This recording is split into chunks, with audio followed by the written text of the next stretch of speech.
The desert doesn't forgive. It burns, it starves, and it takes more than it ever gives back. Out there, under a sky too wide to care, most folks learn to harden their hearts, or they wouldn't last a single season. But on that dry and lonely day, one cowboy didn't look away. He saw life hanging by a thread, and instead of letting the desert win, he gave what little he had. He didn't know it then, but that simple act of kindness would bring him the kind of gift that breaks even the toughest soul into tears. The land stretched out in every direction, endless and empty, like the bones of the earth laid bare. The sun hung high, white and unrelenting, scorching the ground until even the rocks seemed to sweat. A wind, dry as an old man's cough, dragged fine sand across the plains, whispering through the sagebrush like a warning. Nothing here was soft, not the land, not the life, not even the people. Morning started with a chill that bit through the skin, but by midday, the heat could crack lips and split a man's patience. Water was gold, food was luck, and trust was rarer than both. The small town that sat in the shadow of the mesa was little more than a scatter of wooden buildings, their walls bleached gray by sun and storm. The saloon's doors squeaked with every gust, and the church bell hadn't rung in months, its rope worn and frayed from too many desperate prayers.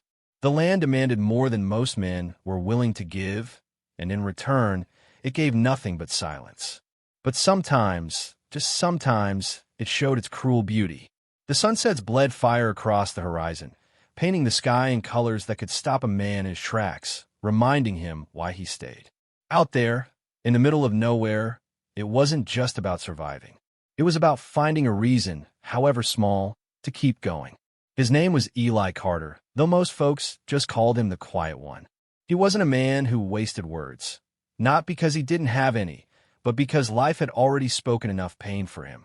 At 40, Eli carried the weight of too many years on his shoulders. His face was tanned and lined by sun and sorrow, his eyes the color of storm clouds that never quite broke. Eli had once been the kind of cowboy who believed in things, dreams, family, love. But all of that had burned away like morning mist when the fever took his wife and unborn child years back. Since then, his days had been built on habit, not hope. He rose with the sun, worked the land that barely fed him, and slept under skies that felt too wide and empty. He didn't drink much, didn't gamble, didn't stir trouble.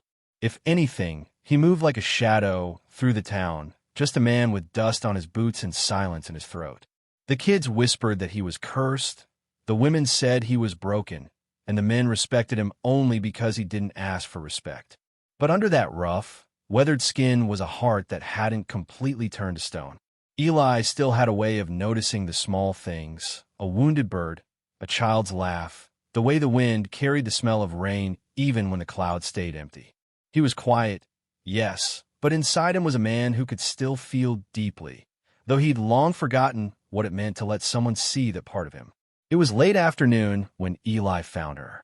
He'd been riding the far edge of his land, checking the dry creek bed where cattle sometimes wandered for a sip of water. The sky was starting to change, the sun melting into a dull red haze, when he spotted something that didn't belong, something small, hunched and still. At first, he thought it was an animal, maybe a coyote too weak to stand. But as he rode closer, the shape turned into a woman. She was sitting in the dust, her back against a fallen tree, a child curled in her arms like a fragile bundle of cloth. Her skin was cracked from the sun, lips split and bleeding, her hair tangled with wind and dirt. Eli stopped a few feet away. The woman didn't move, not even look at him. Her eyes were half closed, dazed with exhaustion. The child, a boy no older than 3, clung to her dress, his face pressed into her chest. He was thin, too thin, and every shallow breath sounded like a whisper of defeat. There was no sound except the creak of his saddle and the low groan of the wind. Eli felt something shift inside him. He knew hunger. He knew what it was like to stare down the edge of survival and feel the cold hand of fear. He climbed off his horse, moving slow so he wouldn't startle her. She didn't speak. Maybe she couldn't. But when their eyes finally met, it was like looking at a mirror of suffering. No words were needed. Eli untied the small sack from his saddle, a bit of bread, dried meat, and a canteen of water, and set it gently on the ground between them. The woman stared at the food, as if it were something sacred, but she didn't move. Her arms tightened around her child, eyes sharp with caution. Eli understood that look. Life had likely taught her that strangers could be as dangerous as hunger itself. He didn't speak. Words wouldn't mean much out there, not between two people who carried different worlds on their backs. Instead, Eli crouched down, unscrewed the canteen, and placed it closer to her. The metal clicked softly against the dry earth. Then, without a word, he stepped back. The boy stirred first, his small hand reaching toward the water with a trembling, instinctive need. The woman hesitated, her lips pressing into a thin line, but when she saw that Eli made no move toward them, she lifted the canteen and held it to her son's mouth. The boy drank greedily, his little throat moving with each gulp. Eli watched as the color returned, just a hint, to the child's face. The mother finally took a sip herself, her hands shaking so hard the water almost spilled. For a moment, her dark eyes softened, meeting Eli's with a quiet gratitude that didn't need language.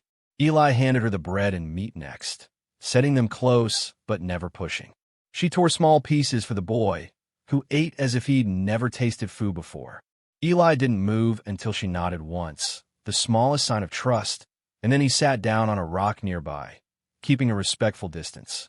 In the heavy silence of the desert, they shared something deeper than conversation, a silent understanding that sometimes a simple act of kindness was the only bridge between two worlds. By the time Eli brought the woman and her boy back toward town, the whispers had already started. A lone rider returning with a native woman was enough to draw every curious eye. The saloon doors creaked as men leaned out to watch, spitting tobacco and muttering under their breath. "Why is he bringing them here?" someone said. "Probably trouble. Don't need her kind hanging around." Another voice added, low but sharp. Eli ignored them, his face as unreadable as stone. He walked beside his horse, keeping the woman close but never touching her, as if to show everyone that his kindness had nothing to do with ownership. At the general store, Mrs. Walker froze when she saw them. "Eli Carter," she whispered, "you're risking your neck, feeding them savages. Folks won't take kindly to this." Eli didn't answer. He simply bought flour, beans, and a few strips of jerky, paying with coins he'd saved from months of hard work. The woman stood silent in the doorway, clutching her child, eyes darting like a wild creature sensing danger. By nightfall, the talk had spread all over town. Some said Eli had gone soft, others said he was asking for trouble from the tribe. A few even claimed she'd hexed him, that no cowboy with sense would waste food on them. But Eli didn't care. Let them talk. He'd seen hunger in that woman's eyes, and no amount of gossip would make him turn away. 2 days later, they came. Eli was out by the barn when he saw the dust cloud rising in the distance. A line of riders, 5, maybe 6, moving fast across the plains. The sun glinted off their long spears and rifles slung across their backs. Their faces were painted, their eyes sharp as flint. It was the woman's tribe, and they weren't coming quietly. The woman stood near Eli's cabin, holding her child close. When she saw them, she let out a low sound, a mix of relief and fear. Eli didn't need words to understand. Her people had come for her, but they didn't know him. And strangers out here were rarely given the benefit of the doubt. The riders slowed as they approached the cabin, their horses snorting and stamping in the dust. One man, clearly their leader, rode forward. He was tall, broad-shouldered, with a face carved by time and war. His dark eyes locked on Eli, cold and measuring. Eli didn't move. He stood with his hands at his sides, calm but ready, like a man who knew how quickly things could turn bloody. The leader spoke something in his own language, a sharp, commanding tone. The woman answered, her voice trembling as she explained. The tension thickened. From the distance, a few townsfolk had gathered, watching from behind fence posts and wagons, whispering about a fight that might break out any second. Someone muttered, "Told you this bring trouble." Eli stepped forward slowly, picking up the empty canteen and holding it out, as if to show he meant no harm. For a moment, no one moved. The desert seemed to hold its breath. The leader dismounted, his boots sinking into the dust as he approached Eli. Every muscle in Eli's body stayed tight, not from fear, but from the kind of readiness a man builds after years of staring down danger. The two men stood just a few feet apart, the silence between them sharp enough to cut. The leader's gaze shifted to the woman and her child. She spoke again, her voice softer now, her words carrying both gratitude and pleading. Eli didn't understand the language, but he didn't need to. The way she looked at him, like someone who'd been pulled back from the edge, was enough. The leader studied Eli for what felt like forever. Then, without warning, he extended his hand and placed it over his chest, a gesture of respect. He spoke a few words to the others, and one of the younger men stepped forward carrying a bundle wrapped in deerskin. Eli took a step back, unsure. The bundle was offered to him with both hands. Slowly, Eli reached out, unwrapping the cloth to reveal a beautifully carved figure made of polished wood, a warrior holding a feather, its details so precise it looked alive. It wasn't just a carving. It was a gift of meaning, of honor. The leader nodded once, his eyes steady, as if to say, "You fed my family. You are not our enemy." The townsfolk watching from the distance went quiet. No gunfire, no fight, just two men, two worlds, sharing a rare moment of understanding in a land where kindness was often mistaken for weakness. Eli turned the carving in his hands, feeling the smooth edges worn by careful work. Every line and curve told a story of patience, of love, of people who cherished the smallest acts of humanity. It wasn't gold, it wasn't land, but it was worth more than anything money could buy. The woman stepped forward, her child clutching her dress. She reached into a small pouch tied at her waist and pulled out something wrapped in soft cloth. When she unfolded it, Eli saw a woven bracelet, thin but strong, made of colorful threads and tiny beads. She placed it in his hand with a look that said everything words couldn't. Eli swallowed hard, the weight of the moment pressing on him. He wasn't a man who cried, not since the day he buried his wife. But as he looked at the carving and the bracelet, he felt something crack open inside. This wasn't just gratitude, it was trust. A trust he hadn't earned with words or promises, but with a simple loaf of bread and a canteen of water. The tribe watched quietly, their faces unreadable, but the air around them felt lighter now. The leader gave Eli a small nod, a silent approval, before mounting his horse again. Eli stood there, his throat tight, as the woman and her child joined their people. When she looked back one last time, her eyes shone, and Eli felt the sting of tears he couldn't hold back. The town had gathered along the main road by the time the tribe rode through, the woman and her child safe among their people. No one spoke. The same mouths that had whispered judgment 2 days ago were now silent, eyes wide with something that looked almost like shame. Eli walked back into town, the carving held carefully in his hands. He didn't look at anyone, but he felt their stares following him. Mrs. Walker, who had warned him against helping, stepped out of her store and pressed her lips together as if she wanted to say something, then thought better of it. At the saloon, the men who had mocked him tipped their hats, some out of respect, others out of guilt. No one dare make another comment. They'd seen what he had earned, something no money or gun could buy. Respect from those who had every reason to mistrust outsiders. Eli didn't speak. He simply tied his horse outside the general store, bought more supplies than usual, and walked home with his head held steady. He wasn't looking for recognition, but the town's silence said enough. For the first time in years, he felt like his actions had meant something. It wasn't just about feeding a starving woman. It was about proving that kindness still had a place in a world that had forgotten it. The next morning, Eli woke before dawn, as he always did. But something felt different. The air, cool and quiet, seemed less heavy, and the rising sun didn't feel like a burden. He sat on his porch, the carved figure resting on the railing beside him, and for the first time in years, he let himself just breathe.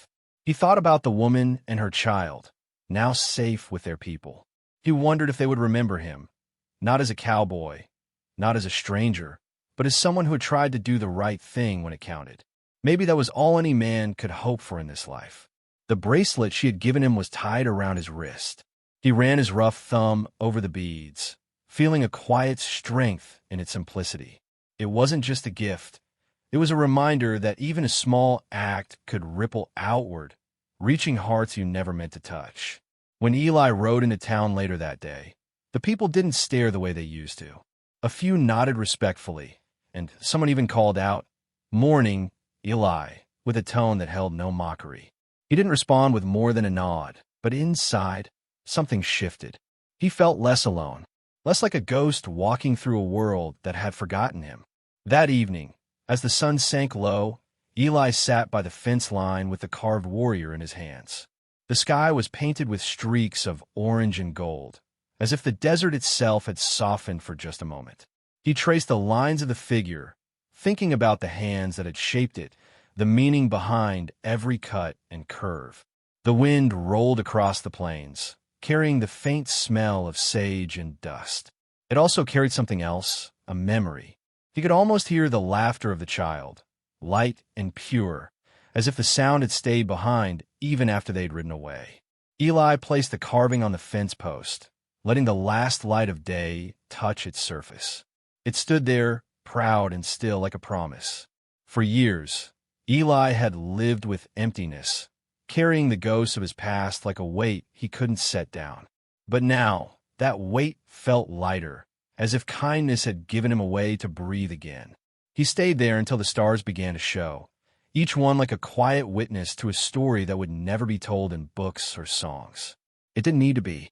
It was enough that he knew what it meant, to give, to care, and to be changed by something as simple as sharing food and water. In the West, life had a way of stripping a man down to his bones. It tested you, broke you, and left you wondering if kindness had any place in a land built on survival. But Eli Carter proved something that day, a quiet truth most folks forget. Sometimes, the smallest act of compassion can echo louder than 1,000 bullets. He hadn't saved that woman and her child for reward or glory. He had done it because hunger and suffering knew no borders, no colors, no names. And in return, the tribe's gift reminded him that gratitude is not measured in gold, but in the weight of a heart made lighter. The desert would keep on being cruel. The sun would keep on burning. People would still whisper and judge because that's what people do. But for Eli, none of it mattered anymore. He'd learned that real strength isn't in how fast you draw your gun or how much land you own. It's in knowing when to give without expecting a thing in return. And maybe, just maybe, that kind of kindness doesn't just change the one you help, it changes you too.